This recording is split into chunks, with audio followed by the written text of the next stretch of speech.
This ship disappeared for 50 years, and no one could stop it.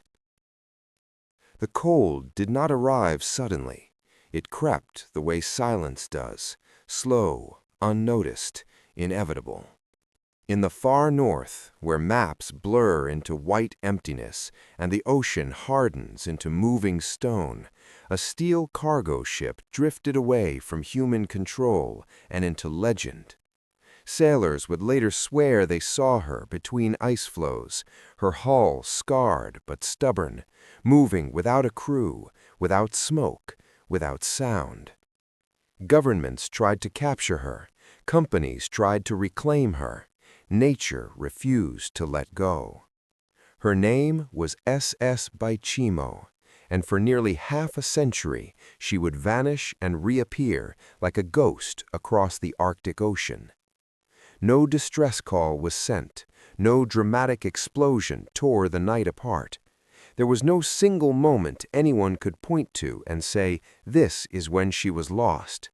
Instead, the Baichimo simply slipped out of history's grip and kept sailing.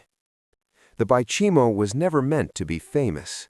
Built in 1914 in Sweden, she was a practical vessel designed for one purpose: to haul goods through cold waters. Her steel hull was thick, her engines reliable, her lines plain. During World War I, she served quietly, far from the glamour of battleships and headlines. When the war ended, she found new life carrying cargo for the fur trade, traveling between Canada and Alaska, transporting pelts, supplies, and mail to some of the most remote settlements on Earth. By the early 1930s, the Baichimo was owned by the Hudson's Bay Company, a powerful trading organization that depended on ships like her to maintain lifelines across the Arctic.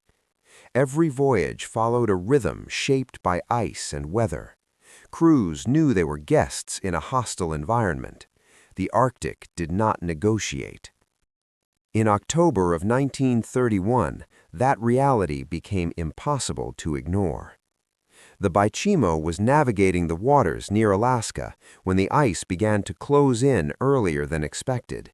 Sheets of frozen ocean pressed against her hull, grinding and groaning. Progress slowed, then stopped. The captain ordered the engines cut. The ship was trapped. This was not unusual. Arctic ships were often frozen in place for weeks. Crews prepared to wait it out, confident that shifting ice would eventually free them.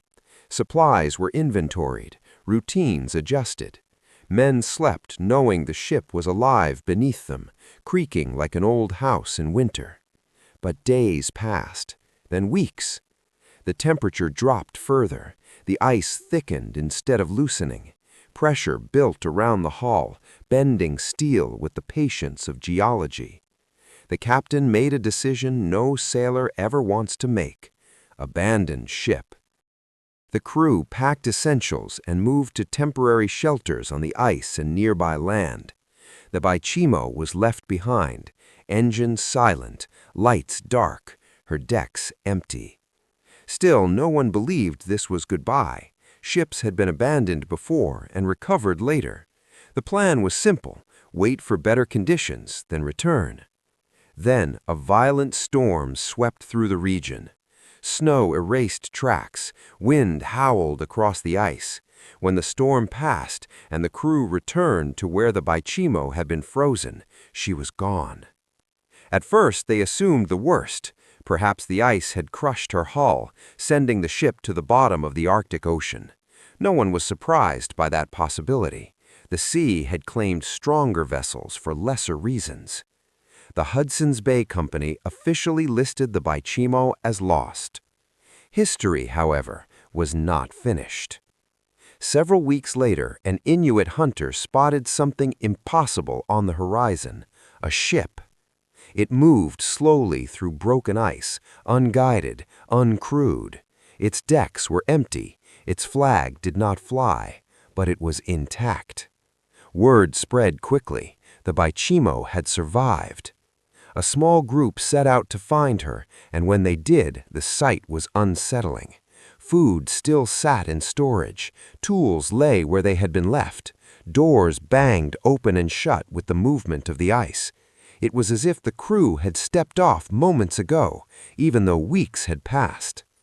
A salvage attempt was organized. Men boarded the ship, tied lines, and prepared to tow her to safety. Then the weather shifted again. Ice moved like a living thing, closing in without warning. Fearing for their lives, the salvagers abandoned the effort and retreated. Once more, the Baichimo drifted away. This time, she did not sink. She wandered. Over the next several years, reports came in from across the Arctic. Whalers, traders, and explorers claimed to see a lone ship adrift among the ice. Sometimes she was locked in place, half buried in frozen waves. Other times she appeared to be moving, carried by currents no one fully understood.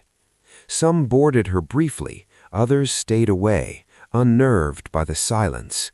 In 1939, a group of sailors climbed aboard and found the Baichimo remarkably preserved. Despite years in brutal conditions, she floated. Her hull held, her structure endured. They salvaged small items, tools, equipment, before leaving her again to the ice. By then, stories had grown darker. Men spoke of hearing noises aboard her at night. Others claimed the ship appeared in places no current should have carried her. To the rational mind, these were exaggerations, born from isolation and fear. To those who lived and worked in the Arctic, they were warnings. The Baichimo was becoming something else.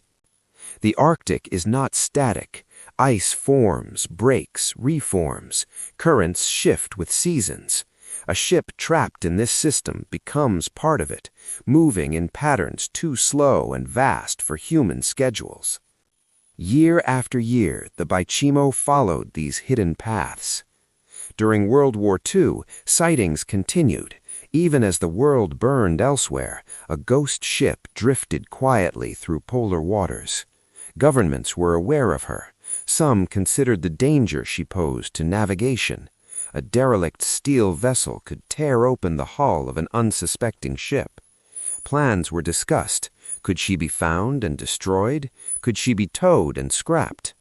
The Arctic answered with silence. Finding the Baichimo was never simple. By the time a sighting was reported and a vessel dispatched, she would be gone again, carried beyond reach by ice and fog. In 1962, more than 30 years after her abandonment, an Inuit group found the Baichimo trapped once again in ice near Alaska. She looked old now. Rust streaked her sides. Her deck was warped, but she remained afloat. Another salvage attempt was considered. Another storm came first. When the ice broke apart weeks later, the Baichimo was gone. The last confirmed sighting occurred in 1969. A small group spotted a rusted cargo ship drifting in the Chukchi Sea. They recognized her shape, her lines, her stubborn presence. After that, nothing.